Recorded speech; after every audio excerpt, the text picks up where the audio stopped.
I remember the way her voice cracked, not from guilt, but from relief, like she'd finally ripped off a bandage she'd been itching to tear for months. She didn't meet my eyes. She never did when she lied. I nodded once. Then I went back to stirring my coffee. She thought that silence meant defeat, but silence is just thinking, sharpening. The boy, no, my boy, at least that's what I believed for 18 years, was supposed to start college in the fall. I'd paid his tuition deposits, his housing, even the car he'd drive to campus. Every cent earned through years of 12-hour shifts, overtime, and a mortgage I could barely breathe under.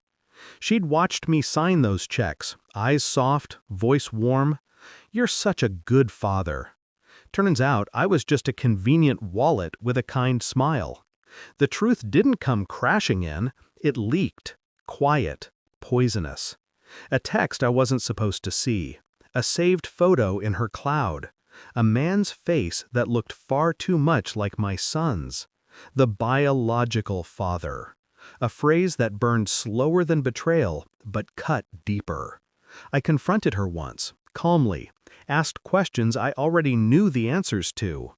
Her tears came quick, her excuses quicker. "It was a mistake. It was before we were serious. It doesn't change anything." But it changed everything. After that day, I learned to stop reacting. Emotion is evidence. I buried mine where no one could find it. Instead, I observed, collected, waited. She wanted to be free of me, but not of my money. She wanted a clean break, my continued financing of a life she'd built on deceit. So, I gave her what she wanted, on paper. I didn't fight the divorce. I signed where I had to, nodded where I should. She got the house, the car, the child. But money leaves traces, and I'd always been meticulous. Before I left, I restructured every account, every payment tied to that boy's education. The college fund? Moved. Financial aid applications? Adjusted. Documents? Corrected, with precision and legal accuracy. One line made the difference. Student's paternal identity unverified. Pending DNA documentation. The university's financial aid office doesn't play with uncertain data, especially when the FAFSA says one father and the birth certificate says another. It took them 4 days to review, 5 to revoke. The call came on a Wednesday. I remember because I was polishing the coffee table I no longer owned. My phone buzzed. Her name flashed on the screen. I answered, silent. Her voice exploded through the speaker. "What did you do? They canceled his scholarship. The dean's office said." I didn't interrupt, just listened to the chaos I'd engineered. Her sobs broke between curses. They said his financial aid was revoked. They said there's a question about his father."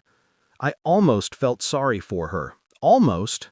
"I didn't do anything," I said, calm, honest. "I just corrected a mistake." Silence. Heavy. Then realization, like a scream swallowed too late.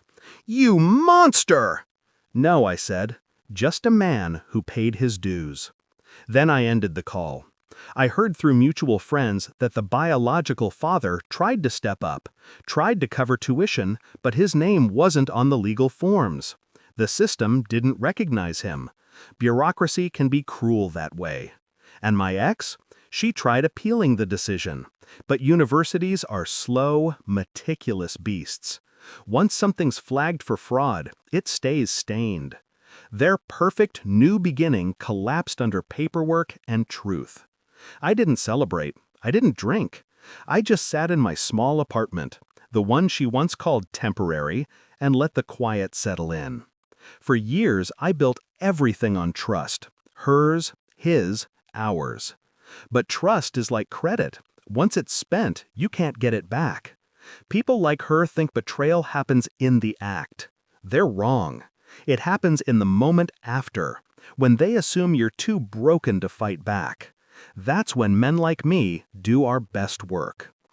I saw her once more, months later, grocery store parking lot. She froze when she saw me, Guilt aged her faster than time. She muttered something about the boy taking a gap year, about figuring things out. I just smiled. That's good. He'll learn responsibility. Her eyes flickered, half hatred, half regret. Mine didn't move. We passed each other like strangers. Now I sleep well. Not because I won, but because I finished what needed to be done.